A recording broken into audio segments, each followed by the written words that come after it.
Good morning, YouTube. This morning we are in the beautiful, where the heck are we?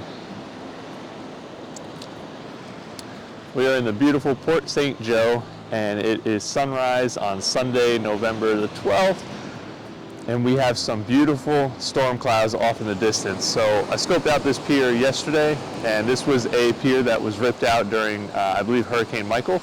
And all that's left are the posts, so it gives us a really nice anchor point for this image.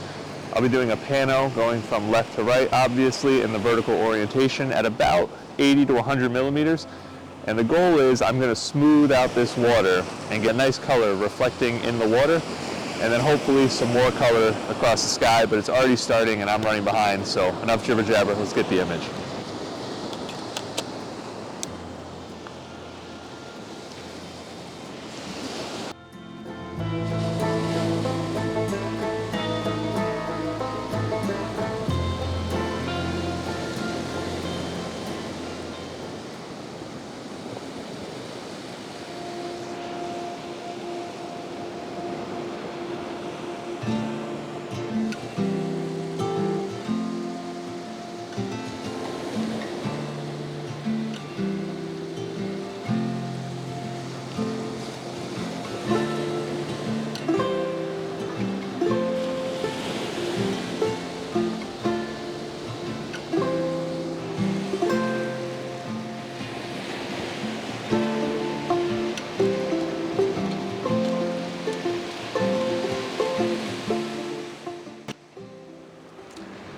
Unfortunately, it doesn't look like we're going to get the color in the sky I hope for, and the lightning storm that was going off in those thunderclouds out there seems to have stopped. I was really hoping to get one image of lightning going across the sky. We had quite a bit of lightning as we were walking up, but I guess I should have gotten here a little bit earlier. It never pays to sleep in. Never, ever, ever. So the light's starting to get really nice, but it's that time of the morning where the light changes really quickly. So I don't want to be bracketing, but I need to smooth out the water in order to get the pano, because I can't have crashing waves in between frames that it's not going to line up in the pano. So I put on a 6-stop filter so that I could slow down the shutter speed enough to smooth the water and don't need to bracket so that I can move a little bit quicker.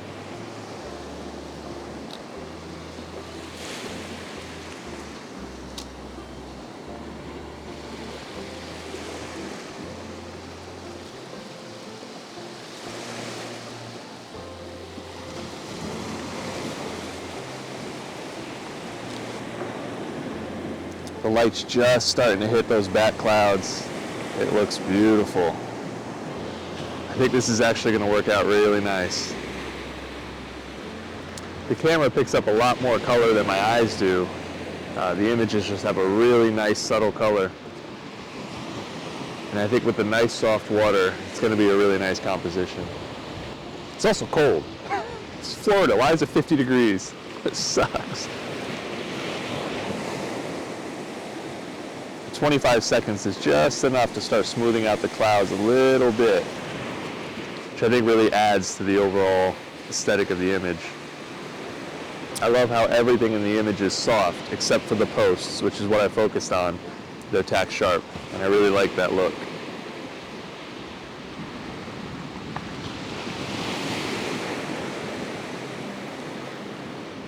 I hope you can see it, but there's a shark right around here. He's just a small one, like 6 feet. And you just keep seeing his dorsal fin popping up right over the waves.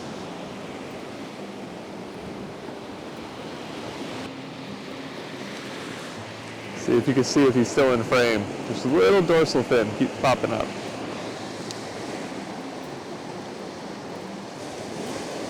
Not that I'm distracted. I'm paying full attention to what I'm doing.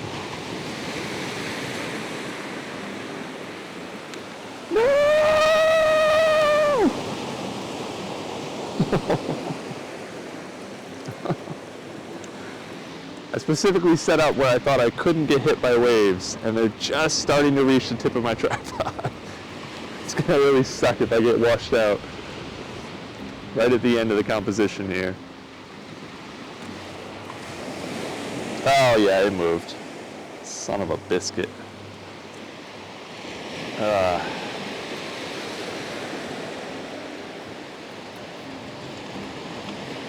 I'm reshooting that frame. I'm hoping it was just vibration. It was very soft. You could see the pier jumping around. So I'm going to reshoot. Hopefully it didn't sink from the wave too much.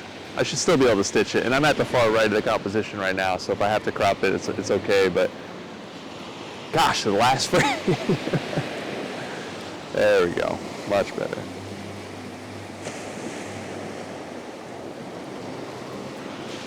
So when this image is stitched, it's almost going to look like a painting. You're going to have this nice soft water with the nice soft pastel colors, and the clouds would be just a little bit smoothed out from the long exposures. And then those posts are going to be not quite black, but they're going to be very dark, but tack sharp.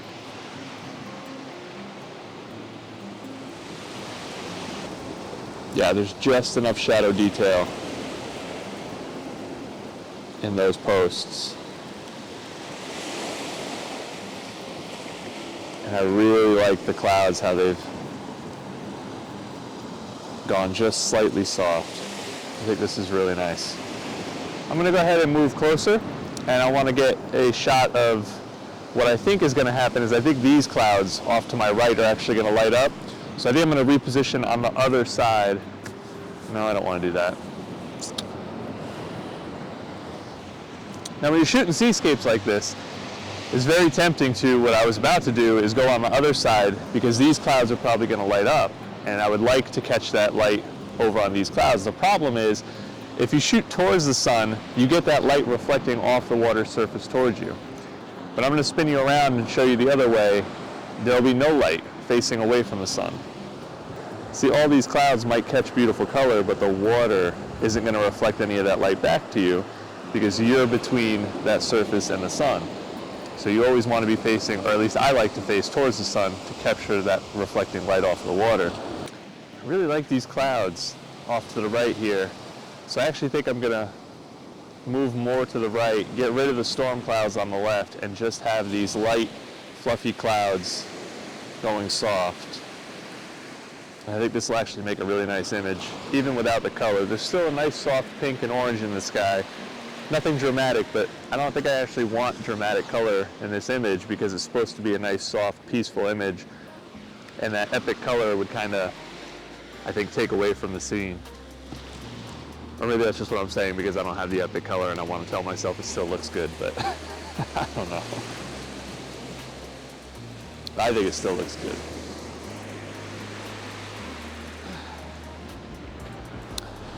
Well, this is embarrassing. The sunrise just got absolutely gorgeous. As the sun was coming up over the clouds, we had a beautiful glow on the left side, nice orange color, and then the clouds on the right caught a really nice pink. And as you can see, this beautiful heron landed right on the middle post as I was shooting and stayed still enough, even at 15-second exposure. I think he's going to be tack sharp. So we ended up with a really nice pano, and I spent about 15 minutes talking to a camera that was not recording. So I'll show you the images and hopefully they come out, but that's so frustrating that it wasn't recording. Sorry for the missed footage, but hopefully you like the images. Son of a... Well, I really wish that footage was there because as the heron was flying onto this post, I just froze because I could not believe my luck that as the sun was creeping just above this cloud on the left, the heron just landed there and wasn't moving at all. This image came together so much better than I ever could have imagined. When I was originally filming, by about midway through the morning, I had decided this wasn't going to be a video. And it shows based on the fact that I wasn't even recording for 15 minutes and didn't realize because I wasn't really paying full attention, just thinking that I was going to scrap all of this anyway. I cannot believe how good this image came out, and it is exactly what I had hoped to capture.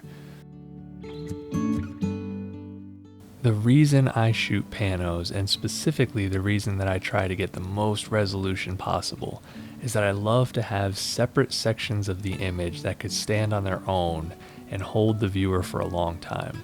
And there's several of those parts of the image in this overall composition. And the first is obviously this heron standing on top of the post. And although the heron is a little bit soft, his head was moving just the slightest bit, I don't think that that detracts from the image whatsoever. On the far right of the image, there are two more seagulls also perched on top of the posts. And these were moving constantly. And this doesn't bother me in the slightest. I love the dynamic nature of the image. I love how the clouds are moving, the water's moving, the birds are moving, the entire beach is coming alive, and yet these posts are tack sharp. There's so much for your eye to take in this scene. My favorite section of the image is on the far left, where you have this house overlooking the sun, and the sun is just peeking up above the cloud, just enough not to give me a ton of lens flare. And I love how you can see the shape of the sun, and although the sun itself is blown out, the shape is there, and it's reflecting off of the surface of the water. A small detail that took me a little while to notice were the silhouettes of the birds that were running up and down the shore. They stay still just long enough to be a silhouette, but not long enough for you to get the details. And I love little things like this in an image that you don't notice at first, but once you do notice them, they just make the image so much more enjoyable to look at. The last detail that I want to show you is something that my mother had originally pointed out, and for me originally ruined this composition. People have decorated these palm fronds and attached them to the posts, and originally I hated this because I don't like any signs of humans in my photos. And again, these are man-made posts, but I didn't like this because it just didn't feel natural to the scene. But the more I thought about it and the more I looked at it, the more I actually love these little details, because the truth about this scene is it's all about this beach community, the birds, the ocean, and the people who inhabit this space. And I feel like this little subtle detail is really something that I appreciate, and the more I look at the image, the more I love the art that's hanging on these posts. It doesn't mean that I was wrong. It just means that my opinion has evolved. All right, well, that's going to do it for me this week. I do apologize for that missed footage. It really does crush my soul, but at the end of the day, I am very happy with the image, and I hope you enjoy it too. The reason I haven't posted a video in a couple of weeks is I've been doing a ton of shooting in the field at Caddo Lake and here at Florida, and I have several videos coming up of shooting 6x17 film, both black and white in color, and that film is in the process of being developed. I had run low on chemistry, so over the next couple of weeks, you'll be seeing a ton more images from these two locations. So make sure you subscribe to the channel, hit that like button, and until next week, I hope you have a fantastic weekend. Now get out there and make some images.